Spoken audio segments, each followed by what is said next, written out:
Ada apa dengan Ramadan?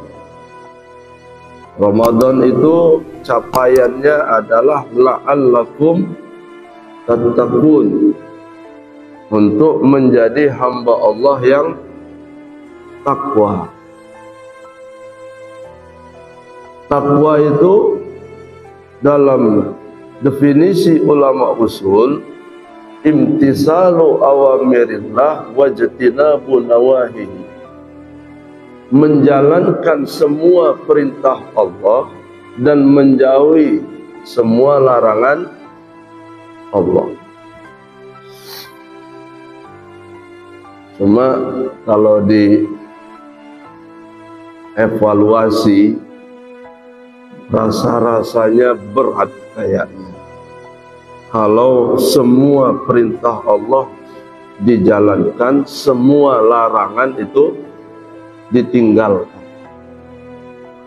Bukti berat sampai hari ini kita itu ibadah masih dua gabungan. Ya, ibadah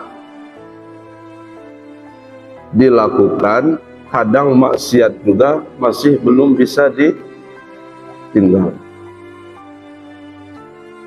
Kira-kira Bapak Ibu sudah meninggalkan maksiat total apa belum? Jadi kalau mau menjadi takwa kayaknya masih panjang perjalanan. Tapi ada satu hadis ketika Sayyidina Umar berkata kepada sahabat yang bernama Ubay.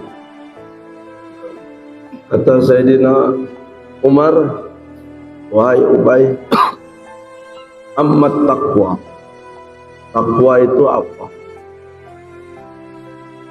Lalu kata beliau, hal salakta tariqan, pernah enggak berjalan di satu tempat yang penuh dengan batu kerikil, di tempat yang sempit?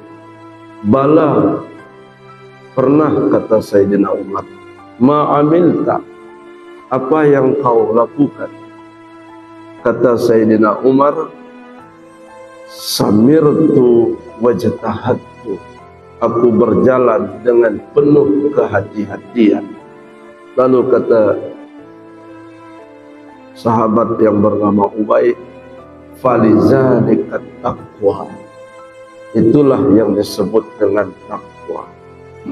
Jadi yang disebut dengan takwa itu melakukan satu perbuatan, tindakan, putusan, pikiran, pekerjaan dengan penuh kehati-hatian. Orang yang melakukan dengan penuh kehati-hatian, maaf, masih ada peluang kepleset. Kalau definisi takwa yang pertama tadi, menjalankan semua perintah Allah dan menjauhi semua larangan Allah. Kayaknya sampai ajal tiba berat, Pak, kalau definisi pertama ini. Kita selesai zikir ya selesai zikir, cuma ngomongin pengurus juga. Selesai khotaman ya selesai khotaman, cuma ngomongin pengurus juga. Itulah artinya makna kenapa selesai sholat kita dianjurkan untuk istighfar. Kalau logika berpikir sederhana, kayak enggak nyambung. Ini kalau pemikiran bodoh, kayak enggak nyambung. Kalau habis maling terus istighfar, itu nyambung. Ini selesai sholat disuruh, kayak enggak nyambung. Sebab notabene istighfar itu untuk menghapus dosa. Kalau habis maling terus istighfar, kayak nyambung. Sholat itu kan perbuatan baik, terus disuruh istighfar, kan aneh. Tapi ada jawaban yang tersirat di dalamnya. Begini, kita ini jangankan berbuat salah, berbuat baik saja, masih ada peluang untuk salah. Ya enggak? Sholat itu baik apa enggak? Tapi ada enggak peluang salahnya?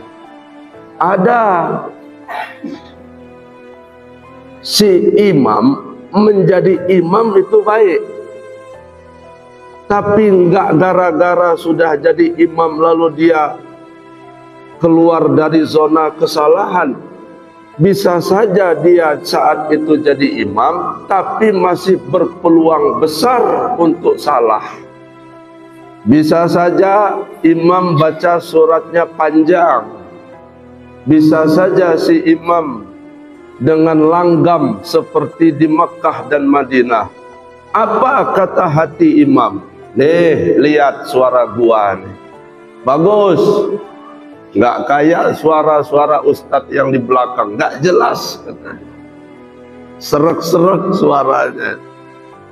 Si imam bagus, tapi hatinya salah. Ada peluang untuk salah. Makmum sholat ikut imam, bagus apa jelek? Bagus. Tapi si makmum ada nggak peluang salahnya? Ada. Mana contoh? Dalam hati si makmum dia berkata, ini lagi imam. Apa nggak ada yang lain? Nah, imam itu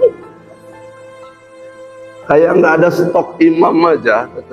Berarti orang yang berbuat baik saja masih ada peluang untuk salah. Ceramah-ceramah kayak gini, ini bagus, tapi juga masih ada peluang untuk salah.